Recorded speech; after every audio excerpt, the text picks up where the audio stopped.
Het jy ook 'n bom in jou beursie of jou finansies, wat dreig om enige tyd te ontplof? Wel, ek was daar, en ek wil nou net vir julle vertel. Ek dink daar is so baie van ons wat met dieselfde ding sukkel. En ek was siek en sat daarvoor, om vir ure der ure per dag te werk vir 'n paar peanuts. En hoe meer jy werk, hoe minder kry jy uit, want as al hoe meer aftrekkings. En iewerste vandaan moes ek 'n plan kry, want ek het nou op pensioen gegaan, en daar is ook nie 'n pensioen of 'n mediese fonds of al daai dinge nie. En ek het een oggend met stilte tyd gaan sit en vir die Here gevra, Here, help my asseblief om net 'n ekstra inkomste te kry, want van iewers af moet ek dit kry. En ek wil nie weer laat my maalkoppie nou rondhardloop in dinge kies wat verkeerd is nie. En wees U asseblief my stuurwiel, en wys vir my deur U Heilige Gees wat ek kan doen om 'n ekstra inkomste te verdien. Nou ek bly in 'n bitter klein dorpie wat ek sommer noem Gatkantland, nie oor die dorpie sleg is nie, maar omdat dit so klein is dat daar geen ander manier is om 'n ekstra geld te verdien nie. Daar is al te veel tannies wat koekies en beskuit en al sulke dinge bak, en dis ook ure der ure se werk, en ek was moeg daarvoor.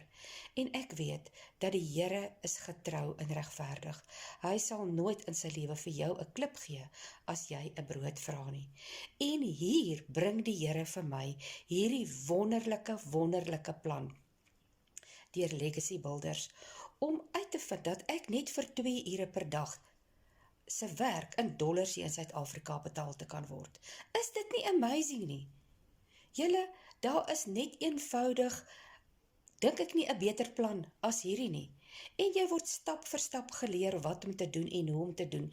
En ons het natuurlik die fantastiese span wat agter ons staan en ons help waar ons vashak en nie weet watter kant toe nie. En ek wil vir julle nou sê, nee, daar is 'n plan om daardie lont van daai bom te ontlont. En dis maklik.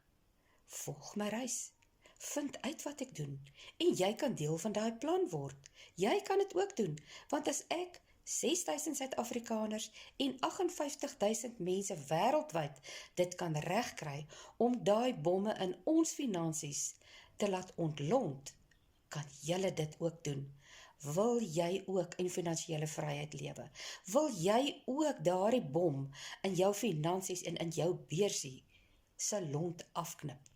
Wel, as jy wil weet hoe, ek het 'n skêr, en dan gaan jy nou hieronder nie, hier waar comment staan, en dan gaan tik jy daarin vir my, skêr, en ek deel hierdie wonderlike plan met julle,